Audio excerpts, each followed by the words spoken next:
The Rake. Excerpt. The Rake is a creepypasta story about a creature that watches you while you sleep and kills you when you wake.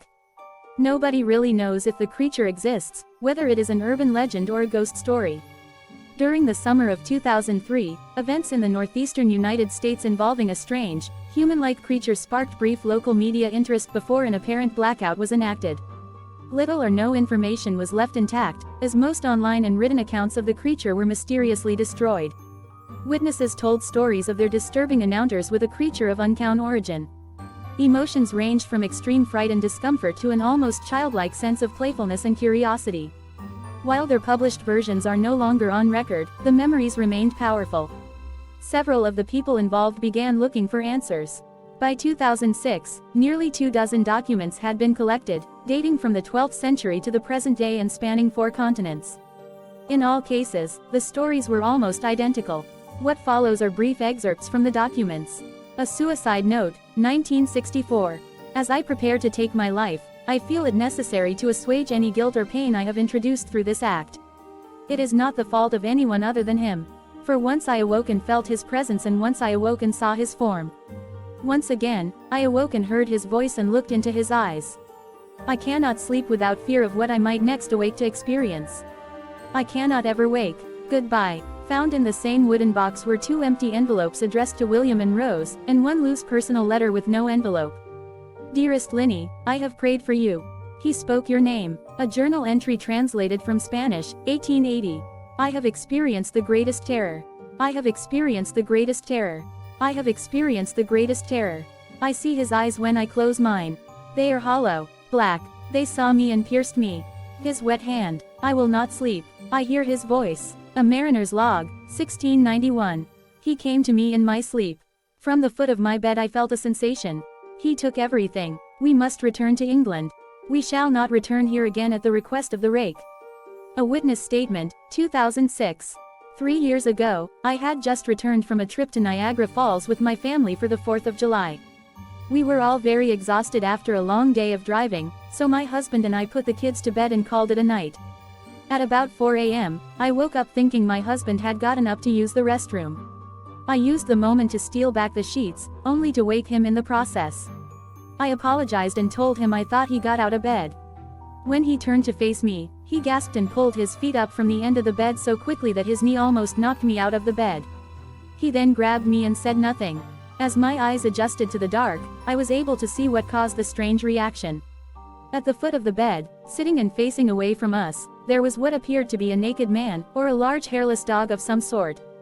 The position of its body was disturbing and unnatural, as if it had been hit by a car or something.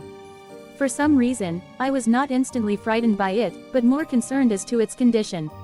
At this point I was somewhat under the assumption that we were supposed to help him. My husband was peering over his arm and knee, tucked into the fetal position, occasionally glancing at me before his eyes returned to the creature. In a flurry of motion, the creature scrambled around the side of the bed, and then crawled quickly in a flailing sort of motion right along the bed until it was less than a foot from my husband's face. The creature was completely silent for about 30 seconds, just staring at my husband. The creature then placed its hand on his knee and ran into the hallway, leading to the kids' rooms. I screamed and ran for the light switch, planning to stop him before he hurt my children. When I got to the hallway, the light from the bedroom was enough to see it crouching and hunched over about 20 feet away. He turned around and looked directly at me, covered in blood.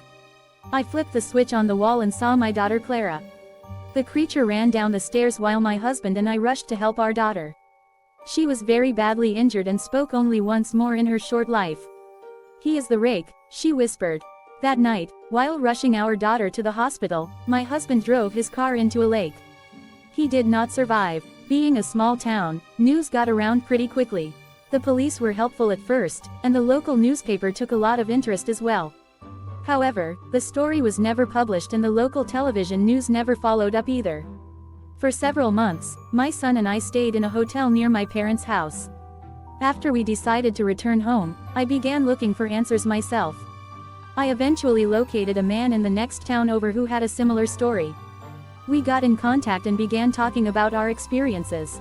He knew of 2 other people in New York who had seen the creature we now referred to as the Rake. It took the four of us about 2 solid years of hunting on the internet and writing letters to come up with a small collection of what we believed to be accounts of the rake. None of them gave any details, history or follow-up. One journal had an entry involving the creature in its first 3 pages, and never mentioned it again. A ship's log explained nothing of the encounter, saying only that they were told to leave by the rake. That was the last entry in the log. There were, however, many instances where the creature's visit was one of a series of visits with the same person.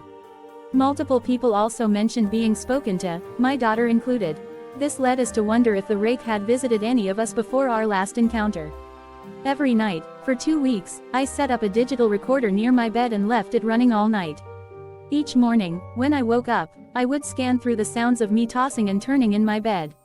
By the end of the 2nd week, I going through the recording when I thought I heard something different. What I found was a shrill voice. It was the rake. I can't listen to it long enough to even begin to transcribe it. I haven't let anyone listen to it yet. All I know is that I've heard it before, and I now believe that it spoke when it was sitting in front of my husband. I don't remember hearing anything at the time, but for some reason, the voice on the recorder immediately brings me back to that moment. The thoughts that must have gone through my daughter's head make me very upset. I have not seen the rake since he ruined my life, but I know that he has been in my room while I slept. I know and fear that one night I'll wake up to see him staring at me.